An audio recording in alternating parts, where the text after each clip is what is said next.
नमस्कार, हिरा वेल्दी आपल्या यूट्यूब चॅनलमध्ये आपल्या सर्वांचे सहर्ष स्वागत. आपण आजच्या व्हिडिओमध्ये म्युच्युअल फंडमध्ये 500 रुपये 1000 रुपये महिन्याला इन्व्हेस्ट करून आपण करोडपती कसे बनवू शकतो हे आपण या व्हिडिओच्या माध्यमातून समजून घेणार आहोत.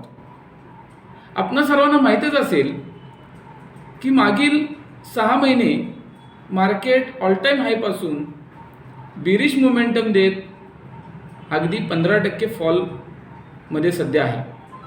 त्यामुळं काही गोष्टी प्रथमदर्शनी अशा निदर्शनास येत आहेत.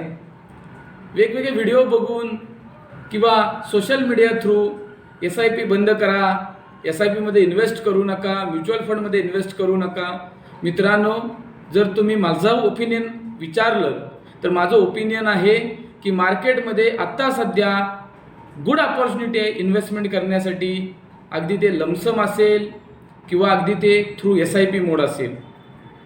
मग म्युच्युअल फंडमध्ये आपण SIP करतो म्हणजे काय करतो तर दर महिन्याला एक ठराविक अमाऊंट आपण आपल्या इन्व्हेस्टमेंटच्या ॲसेट क्लासमध्ये म्युच्युअल फंडमध्ये आपण इन्व्हेस्ट करत असतो. आणि आता आपण या व्हिडिओमध्ये प्रॅक्टिकली समजून घेऊया की 1000 रुपये इन्व्हेस्ट करून महिन्याला आपण 1 कोटी रुपये कसे कमवू शकतो.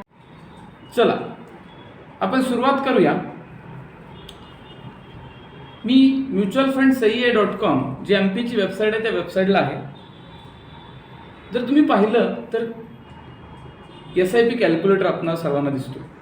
ह्या SIP कॅल्क्युलेटरमध्ये मंथली SIP अमाऊंट की बाबा मी 1000 रुपये महिन्याला इन्व्हेस्ट केले आणि मला एक्सपेक्टेड रिटर्न रेट जो आहे तो पर ॲनम 12% जरी मला मिळाला मित्रांनो, आणि जर मी इन्व्हेस्टमेंट ड्युरेशन एक 39 इयर्स जरी मी पकडलं तर माझी फक्त इन्व्हेस्टमेंट अमाऊंट ही 4,68,000 होती.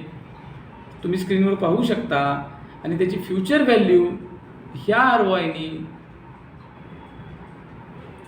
1 CRच्या आसपास होते.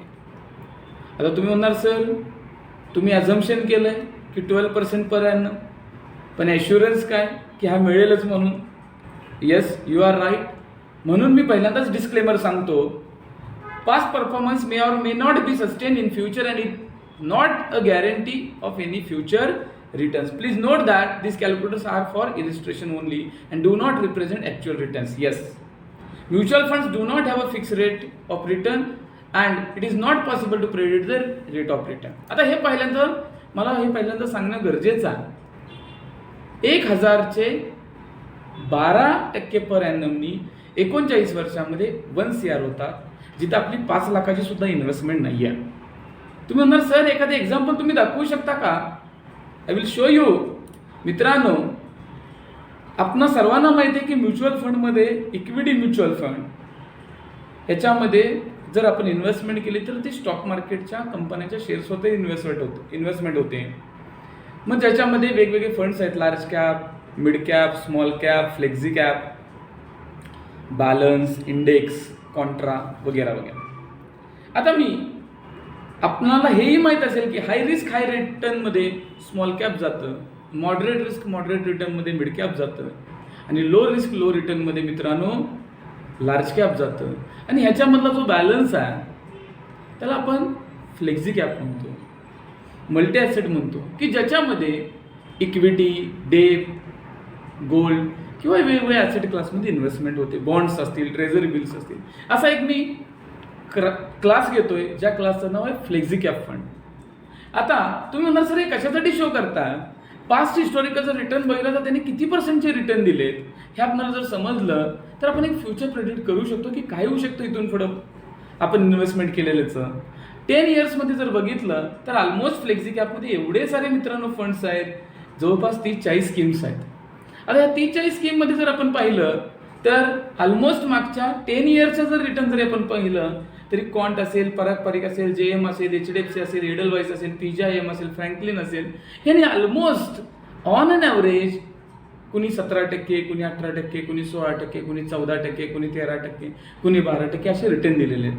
ॲव्हरेजली जरी आपण 15% रिटर्न बघितला तरी सुद्धा जो रिटर्न आपण ॲझ्युम केला 12%चा, तर नक्कीच त्याच्यापेक्षा रिटर्न जास्त होतो. ही गोष्ट आपण समजून घेतली पाहिजे. आता तुम्ही म्हणणार सर जरा तुम्ही ड्युरेशन जरा थोडंसं जास्तच घेतलंय हो.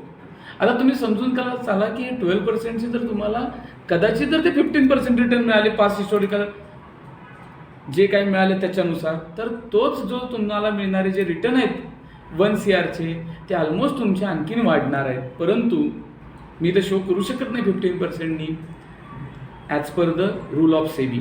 आता ह्याच्यानंतर मी पुढे आलो, तर थोडंसं पुढे आलो तर एक काम करतो, हीच अमाऊंट मित्रांनो मी 5,000 करतो आणि वर्ष थोडी कमी करतो.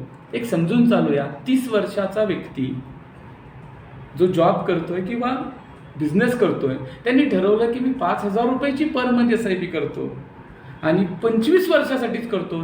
30 वर्षाला जर त्यांनी सुरुवात केली आणि 55 वर्षे जर तो थांबला, तर 25 वर्षामध्ये जर तुम्ही ही गोष्ट बघितली तर 25 वर्षामध्ये तो साधारणपणे नियर अबाउट 95 lakhsच्या आसपास पोहोचू शकतो. तेच जर तो त्यांनी ॲज अर्ली ॲज पॉसिबल सुरू केली आणि फक्त 5 वर्ष आणखी जर त्याची इन्व्हेस्टमेंट त्यांनी वाढवली, 25 ऐवजी 30 वर्ष केली, तर तीच अमाऊंट 1,76,00,000च्या आसपास होते. कारण आपल्याला जो बेनिफिट आहे ह्या गोष्टी आपण समजून घेतल्या पाहिजे. सो लॉंगर ड्युरेशन जी आपली SIP चालू राहते ती आपल्याला जास्त बेटर रिटर्न देऊन जाते. ही गोष्ट समजली पाहिजे आणि ह्या गोष्टी आपल्या लक्षात आल्यानंतर मी थोडंसं पुढे येतो की कन्सिस्टन्सी का गरजेची आहे. आज जर मी मार्केटमध्ये पाहिलं तर SIP बंद करा, इन्व्हेस्टमेंट स्टॉक मार्केटमध्ये बंद करा. परंतु आपल्याला हेही माहीत आहे, पास्ट हिस्टॉरिकल डेटा काय सांगतो की जरी स्टॉक मार्केट खाली आलं असेल तरी ते स्टॉक मार्केट पुनश्च वरसुद्धा आलेलं आहे.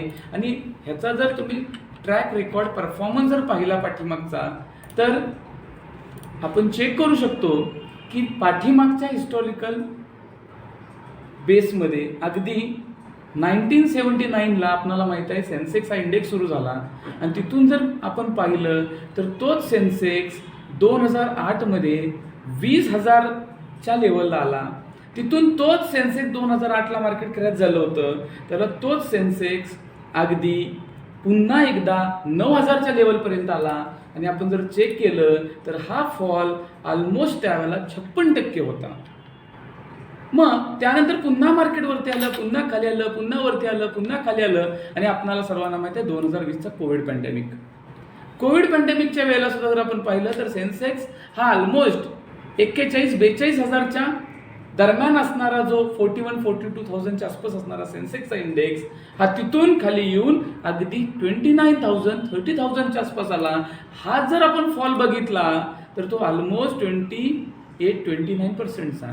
आणि आपणाला आत्ता सध्या जे काही चाललंय मार्केटमध्ये हे जर आपण पाहिलं तर अगदी सेन्सेक्स जर तुम्ही बघितला तर हा हाय 84-85,000च्या आसपासचा आहे. तिथून तोच सेन्सेक्स मागच्या काही महिन्यामध्ये आपण पाहिलं की तोच सेन्सेक्स अगदी 73,000पर्यंत आला. आणि जरी हा आपण फॉल पाहिला तर हा फॉल ऑलमोस्ट आत्ता सध्या जरी आपण लोअर मोस्ट पाहिला तरी तो 13-14-15%च्या आसपास आहे. आता ह्याच्यामध्ये काय झालं की ज्या लोकांनी इन्व्हेस्टमेंट केलेले आहेत इथून पाठीमागं, तर त्यांचे जे रिटर्न आहेत ते कमी झालेले आहेत. परंतु जर आपण बघितलं तर कोविड पॅन्डेमिकमध्ये सुद्धा ते रिटर्न कमी झाले होते, पुन्हा वाढले, पुन्हा कमी झाले, पुन्हा वाढले. कारण हा जो ग्राफ आहे तो झिगझॅग ग्राफ होत वर जाते आणि इथून पुढे काही वर्षांनी ज्याला मार्केट ह्या ऑल टाईम हायला ब्रेक होऊन वरती जाईल त्यावेळेला जे आपल्या इन्व्हेस्टमेंटचे जे रिटर्न्स आहेत ते सुद्धा आपले वाढले जातील. त्यामुळे आपण जर SIP करत असू तर त्या SIP आपण कंटिन्यू ठेवल्या पाहिजे.